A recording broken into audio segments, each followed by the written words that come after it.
सुजाता। और Lord's test में गजब का इत्तेफाक देखने को मिला है। दोनों ही टीमों की पहली पारी 387 पर खत्म हुई है और इस तरह से बराबरी हो गई है। केएल राहुल ने शतक लगाया, जुझारू पारियां देखने को मिली रविंद्र जडेजा की तरफ से और ऋषभ पंत की तरफ से भी। बावजूद इसके पहली इनिंग बराबरी पर खत्म हुई और भारत कोई बढ़त नहीं बना सका। दोनों टीमों ने 387 रन बनाए। पहली पारी पूरी तरह बराबरी पर हुई। जडेजा जब बैटिंग कर रहे थे तब लग रहा था कि शायद भारत थोड़ी सी बढ़त जरूर बना लेगा, लेकिन उनके आउट होते ही विकेटों की झड़ी सी लग गई और आखिरी 4 विकेट सिर्फ 11 रन पर सिमट गए और बढ़त की जो उम्मीद थी उसने दम तोड़ दिया। फिर से वो जो टेल एंडर्स की कमजोरी थी वो यहाँ पर देखने को मिली। तीसरे दिन की शुरुआत भारत ने 3 विकेट के नुकसान पर 145 रनों के साथ की। केएल राहुल और ऋषभ पंत की जोड़ी ने पहले सेशन में शानदार बैटिंग की। पंत ने 74 रनों की तूफानी पारी खेली, हालांकि इसकी वजह से उन्हें अपना विकेट भी गंवाना पड़ा। रनआउट एक रन चुराने की वो कोशिश कर रहे थे। जैसे ही पंत आउट हुए उसके बाद लंच ब्रेक हो गया और इस दौरान 10वां टेस्ट शतक पूरा कर लिया केएल राहुल ने, जो लॉर्ड्स में उनका दूसरा टेस्ट शतक रहा, लेकिन जल्दी ही वो भी आउट हो गए। इसके बाद रविंद्र जडेजा और नीतीश कुमार रेड्डी ने मोर्चा संभाला। 72 रनों की अहम साझेदारी की, लेकिन स्टोक्स ने रेड्डी को आउट करके भारत को फिर से झटका दे दिया। जडेजा की बात करें तो लगातार तीसरा अर्धशतक उन्होंने जमाया। 72 रनों की शानदार पारी खेली। वॉशिंगटन सुंदर के साथ 50 रनों की साझेदारी की, लेकिन जब वो आउट हुए तो स्कोर 376 था। लग रहा था कि थोड़ी सी बढ़त जरूर टीम इंडिया हासिल कर लेगी। सिर्फ 11-12 रन जो दूर थी वो इंग्लैंड की पहली पारी के मुकाबले, लेकिन 4 विकेट गिर गए और स्कोर 387 पर ही अटक गया। अब हम इंग्लैंड की बात करते हैं। स्टंप तक इंग्लैंड ने 2 रन बना लिए थे और क्राउली और डगेट फिलहाल क्रीज पर डटे हुए हैं, लेकिन आखिरी ओवर के दौरान एक अलग ही नजारा देखने को मिला। किस तरह से थोड़ी सी झड़प हुई, थोड़ी सी कहासुनी और थोड़ी सी नोकझोंक देखने को मिली भारतीय टीम और इंग्लिश बैटर्स के बीच में। लेकिन आज चौथा अहम दिन है और हम लगातार चर्चा कर रहे हैं कि लॉर्ड्स में चौथा दिन बड़ा ही मुश्किल है बैटिंग करना, लेकिन अब फिलहाल जो दोनों टीमें हैं वो एकदम बराबरी पर खड़ी है, यानी एक तरह से अंडू हो गई है जो पहली पारी थी और अब नई पारी की शुरुआत कर दी है इंग्लैंड ने। चौथे दिन और 5वें दिन का खेल किस तरफ जाएगा, बात करते हैं। हमारे साथ 2 खास मेहमान जुड़े हैं, इस वक्त जुड़े हुए हैं farmer cricketer and selector Sarandeep Singh और सीनियर स्पोर्ट्स जर्नलिस्ट ताउजिज़वी। सरनदीप जी, हम पूरे मैच की डिटेल में बात करेंगे, लेकिन अगर 387 तक भी भारत का स्कोर पहुंचा है और इस दौरान एक अहम रिकॉर्ड केएल राहुल की तरफ से देखने को मिला। केएल राहुल ने दूसरी सेंचुरी लॉर्ड्स पर लगाई है, जहां बड़े बड़े दिग्गज सचिन तेंदुलकर और विराट कोहली कभी एक सेंचुरी नहीं मार पाए, वहां केएल राहुल का दूसरा शतक आ गया। सेना देशों में कुल मिलाकर 6 शतक उनके हो गए हैं।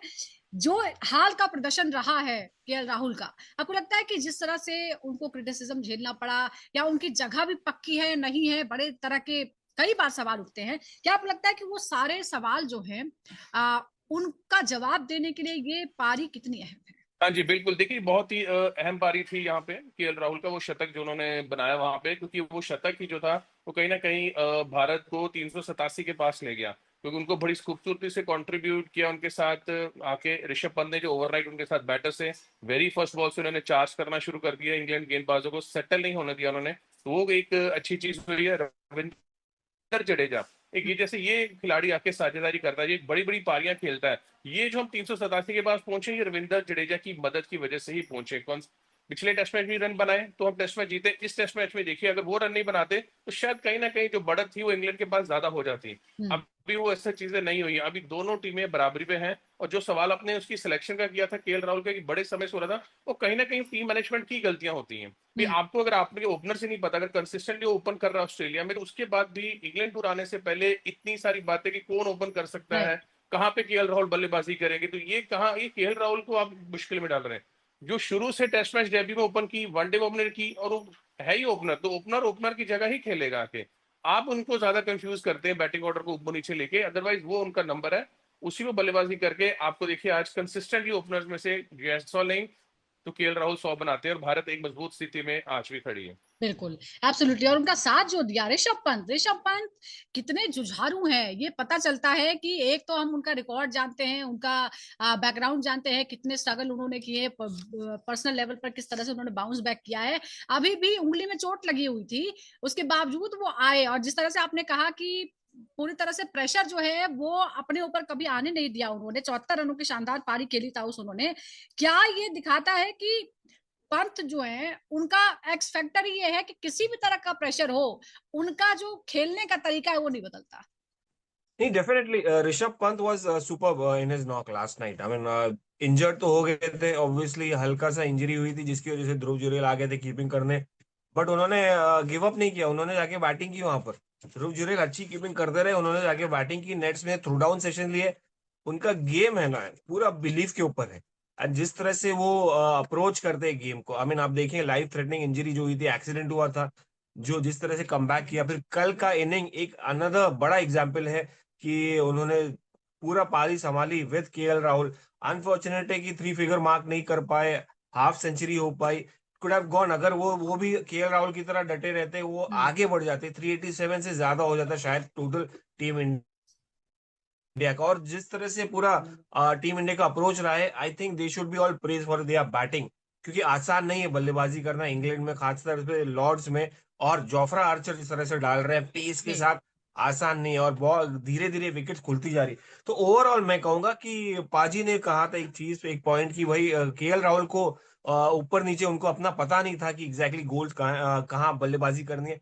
अब यहाँ पर रोहित और विराट जाने के बाद ये टीम को क्लैरिटी मिल गई है क्या किस तरह से खेलना है, किसकी क्या पोजीशन है। जी obviously on a positive side, क्योंकि बिल्कुल, एक जब एक करके विराट हम रहते सभी तो के 4 बारे में नंबर बात बैटिंग करेंगे। करेंगे ही, जो अहम रोहित रहते पारियां तो हैं रोहित उनमें। ओपन करेंगे ही। जी यहाँ पर क्लैरिटी ज्यादा मिल रही है। बिल्कुल, हम सबके बारे में एक एक करके बात करें। रविंद्र जडेजा के बारे में बात करना जरूरी है, क्योंकि जब पहले मैच में उन्होंने नहीं संभाला था, इसकी वजह से भारत की हार में एक बड़ा रीजन ये भी था कि रविंद्र जडेजा जो थे वो वहां पे डटे नहीं होते। लेकिन अब हम देख रहे हैं कि अब वो आ गए हैं फॉर्म में।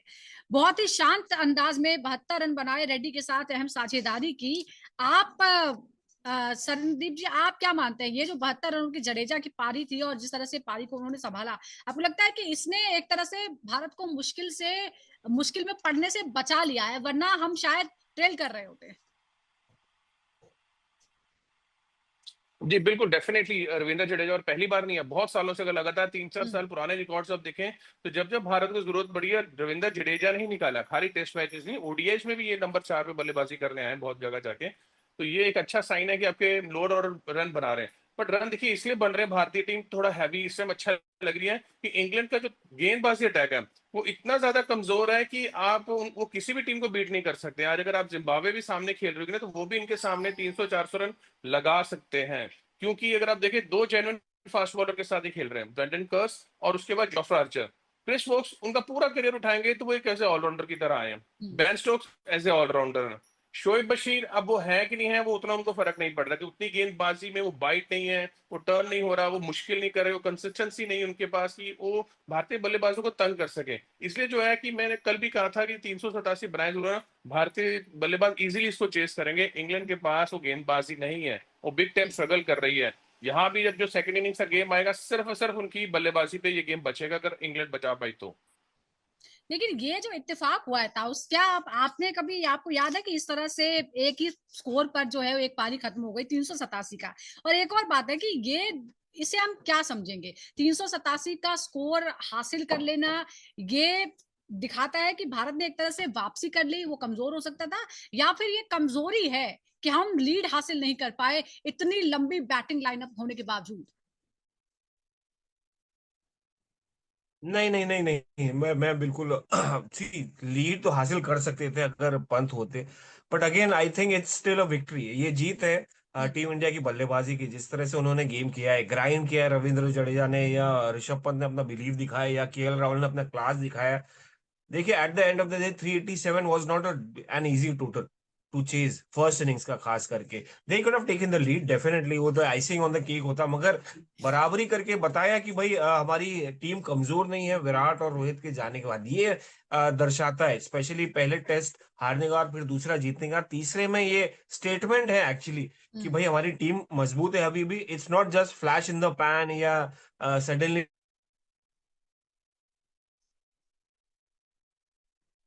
कंसिस्टेंट। और ये स्टेटमेंट है चाहे रिजल्ट आए या नहीं आए, क्योंकि देखिए आज चौथा दिन है, आज चौथा दिन ये बैस बॉल क्रिकेट देख खेलना चाहेंगे इंग्लैंड। वो अग्रेसिव इंटेंट के साथ आएंगे क्योंकि उनको मैच जीतना है। जी। वो ऐसा पहले जो फर्स्ट इनिंग्स में आपने देखा कि बड़ा स्लो खेले, बड़ा ही बोरिंग क्रिकेट खेले। सेकेंड इनिंग्स क्योंकि आपका समय कम हो गया है, हम्म। चौथा और पांचवा दिन है, आपको पांचवें दिन में इंडिया को बल्लेबाजी करानी है। अब ओनस प्रेशर है टीम इंग्लैंड पे इस वक्त। 387 राइट। किया मतलब वो एक कितने रन बड़ी स्कोर बात है। करती है, और मैं कब इसको डिक्लेयर जीत करती मानना है, या चाहूंगा, फिर साइकोलॉजिकल हमारे विन जो बात, क्योंकि बॉलर्स हैं बहुत सारे उन्हें लोग पहले एक्सपेक्ट ही कर रहे थे कि नहीं कर पाएंगे, जी इंक्लूडिंग मी। आउट कर देते हैं। अच्छा, आपने बेसबॉल क्रिकेट की बात की है, तो वो जो अग्रेशन अग्रेशन है वो जोफ्रा आर्चर के बारे में 150 किलोमीटर प्रति घंटे की रफ्तार से बॉल फेंकी उन्होंने। सरनदीप जी, क्या कहेंगे? इंजरी के बाद आर्चर इस तरह के फॉर्म में नजर आ रहे हैं। क्या है ये, मतलब ये आपको बताता है कि ये एक डिसाइडिंग फैक्टर है कि वो वापस आए हैं और बहुत ज्यादा मजबूती के साथ वापस आए हैं।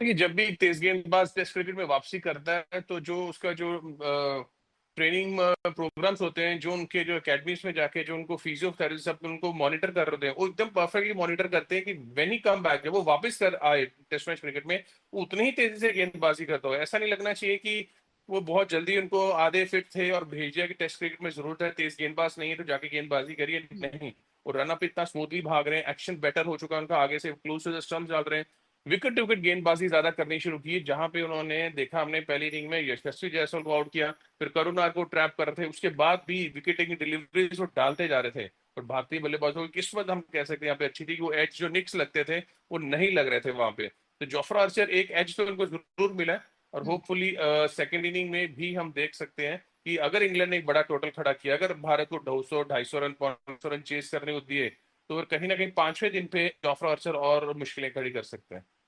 बिल्कुल, जोफ्रा से मुश्किलें खड़ी कर सकते हैं, लेकिन हम अगर देखें लॉर्ड्स में पिछले 3 दिनों में पेसर्स ने 113 ओवर डाले हैं, 632 रन दिए और 20 में से 17 विकेट चटकाए, जबकि स्पिनर्स ने 41 ओवर में सिर्फ 3 विकेट लिए हैं। तो सब ये क्या है? क्या ये यही दिखाता है कि ये जो विदेशों में जो हम टेस्ट खेल रहे हैं उसमें तेज गेंदबाजी का जो दबदबा है वो लगातार बढ़ता जा रहा है?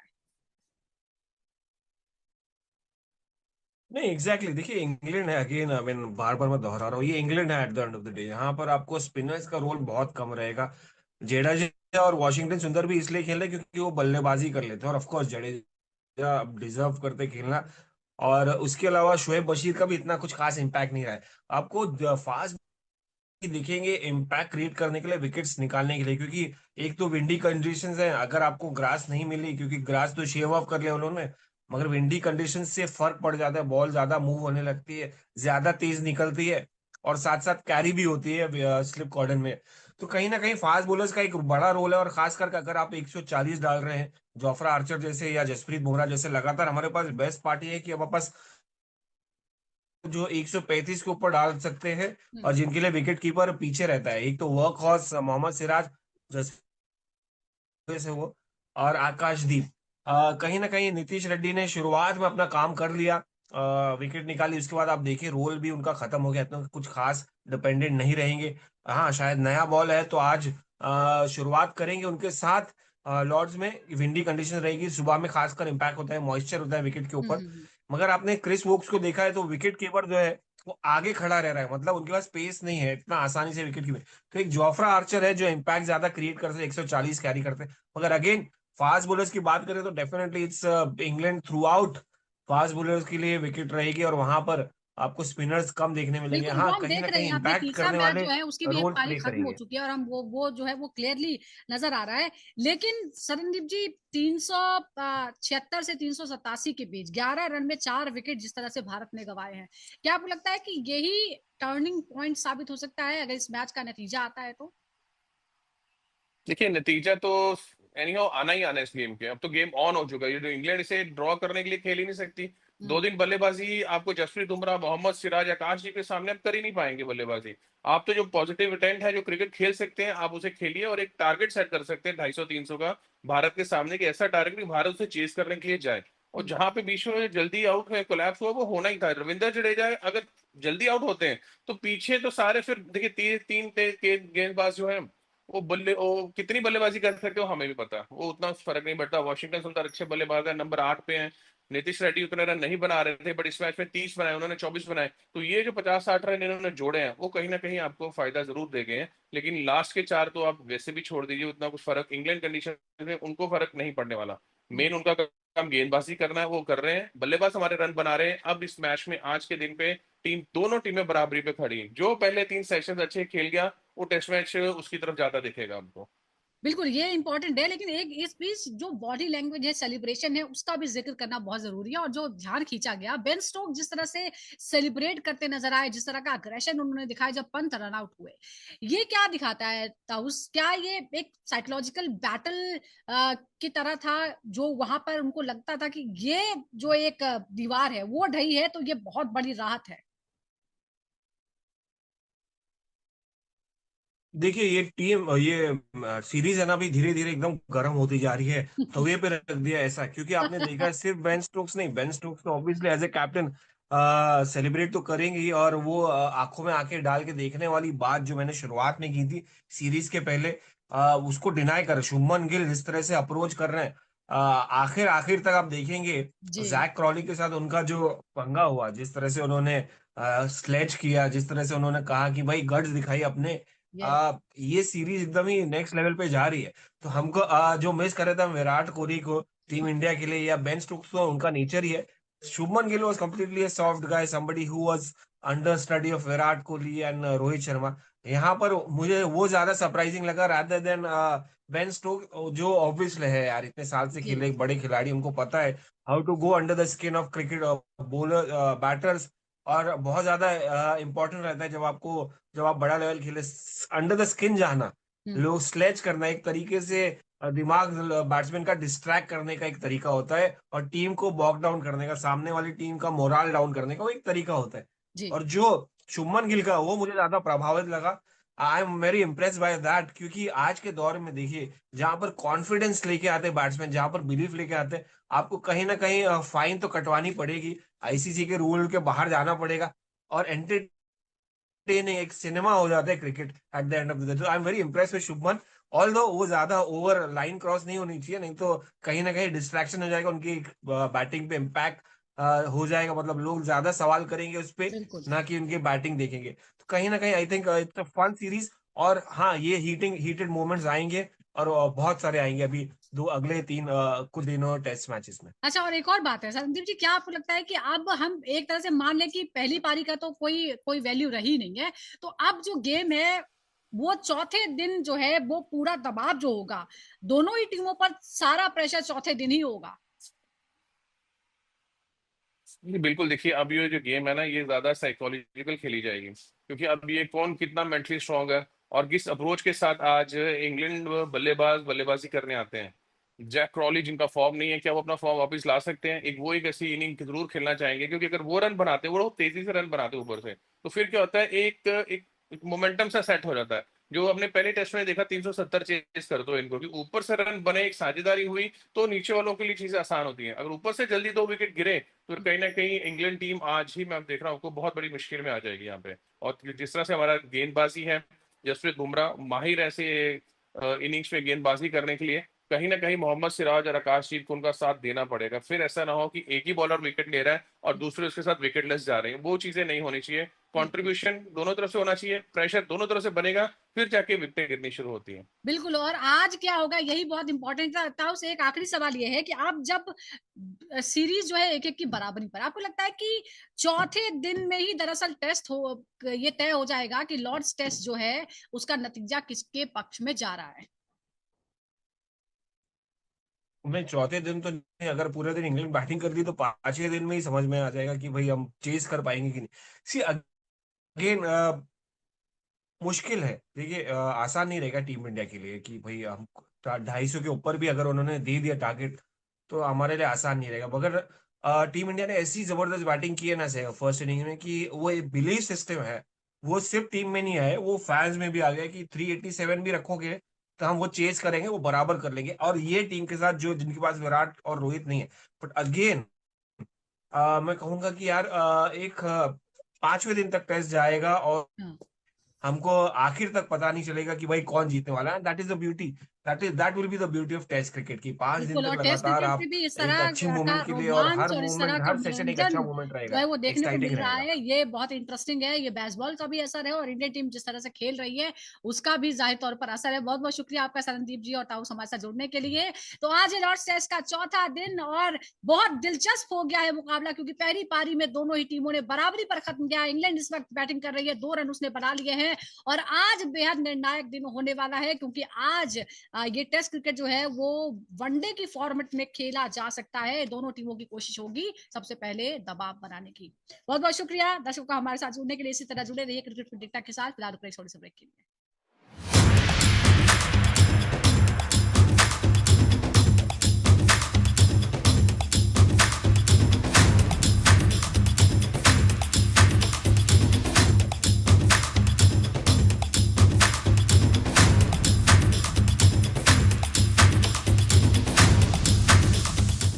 जब मंगला जी की किडनी का ऑपरेशन